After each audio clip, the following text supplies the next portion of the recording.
ప్రభునందు నాకు అత్యంత ప్రియమైనటువంటి వాళ్ళారా, మన ప్రభువును రక్షకునైనటువంటి యేసుక్రీస్తు వారి యొక్క శుభనామములు మీ అందరికీ నా హృదయపూర్వకమైన శుభములు వందనములు తెలియజేస్తున్నాను.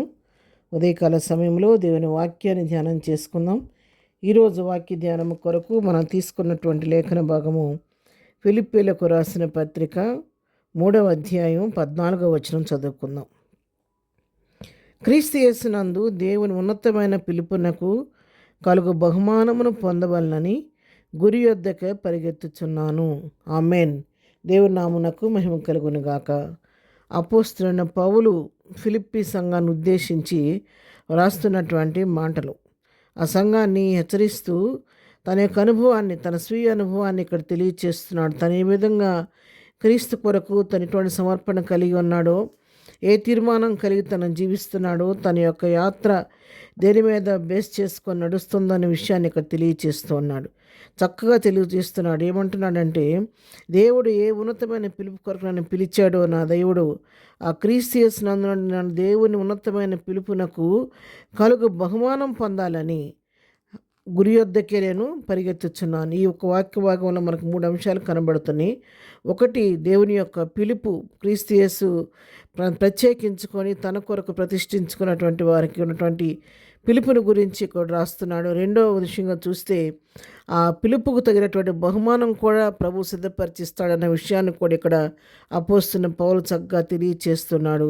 అంతేకాదు, ఈ పిలుపు కలిగినటువంటి మనము బహుమానం పొందాలి అంటే ఆ బహుమానం కొరకు మన కనుదృష్టి అటు ఇటు చూడకోకుండా గురి వద్దకే మనం పరిగెత్తాలనే విషయాన్ని కూడా తెలియచేస్తున్నాడు. ఈ విధమైన అనుభవాన్ని మనం కలిగి ఉన్నప్పుడు మనం ఏ పిలుపు అయితే ఉన్నతమైన పిలుపుని మనం కలిగి ఉన్నామో దాన్ని ముందు పెట్టుకొని ఆ పిలుపుకు తగినట్టుగా మన జీవితంలో మనం జీవించి మన గురి కలిగిన వారిగా సిలువేయబడిన క్రీస్తుని మనం ముందు పెట్టుకొని ఆయన వైపే చూస్తూ గురి వద్దకు పరిగెత్తేవారిగా మనం ఉంటే దాని తగిన బహుమానం ప్రభు తప్పకుండా మనకిస్తాడని దేవుని వాక్యం ద్వారా మనం తెలుసుకుంటూ ఉన్నాం.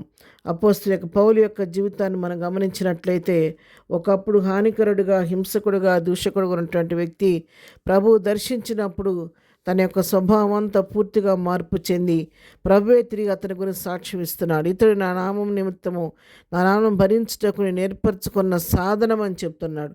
ఆ విధంగా ఒకప్పుడు క్రైస్తవులు అన్న వారిని హింసిస్తూ హతమారుస్తూ జీవించిన సౌలు ప్రభు దర్శించిన తర్వాత తన జీవితం పూర్తిగా రూపాంతరపరచబడి ప్రభు కొరకు సాక్షిగా ఎన్నో కష్టాలు, ఇరుకులు, ఇబ్బందులు, శ్రమలు ఎన్నుకున్నాడు. ప్రభు కొరకు తన జీవితాన్ని సమర్పించుకొని ఎంతో నిష్ఠగలిగిన జీవితాన్ని జీవించాడు.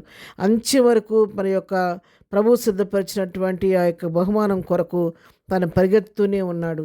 అంతేకాదు, దాదాపు 14 పత్రికలు మరి తను చెరలో ఉండి కూడా మరి సంఘాలను బలపరచడానికి రాసినట్టుగా మనం చూస్తూ ఉన్నాము.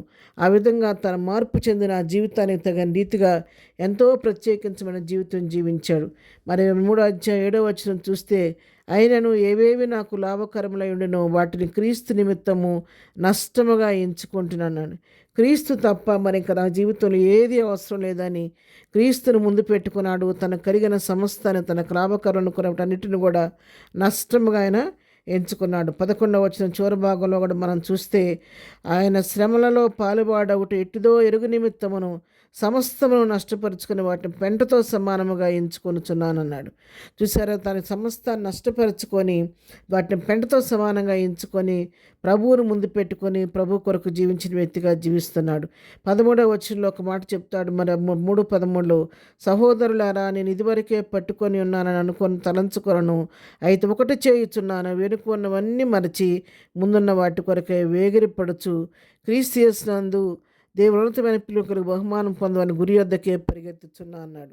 వెనుకున్నవన్నీ నేను మరిచిపోయి వాటన్నిటిని విడిచిపెట్టుకొని ముందున్న వాటి కొరకు గురి వద్దకు నేను పరిగెత్తున్నానని చెప్పి అపోస్తలుడైన పౌలు సాక్ష్యం ఇస్తుండగా, ప్రియులారా, ఉదయకాలం దేవుని వాక్యం మనతో మాట్లాడకుండా మనం ఏం గురి కలిగి ఉన్నాము, దేని గురించి మనం ఆలోచిస్తున్నాం, ఇంకా మన జీవితాల్లో జరిగిపోయిన సంఘటనలు, జరిగిపోయిన పరిస్థితులను పదే పదే జ్ఞాపకం చేసుకుని వాటి గురించి కుంగిపోకుండా, విచారంతో సమయాన్ని వ్యర్థపరచుకోకుండా వెనుకటివన్నీ విడిచిపెట్టుకొని ప్రభువుని పిలిచిన పిలుపుకు తగిన రీతిగా ఉన్నతమైన బహుమానం కొరకు గురి వద్దకు పరిగెత్తేవారుగా మనం కూడా ఈ ఉదయకాలం తీర్మానం కలిగి ప్రభు సన్నిలో ముందుకు సాగిపోదాం. ప్రార్థన.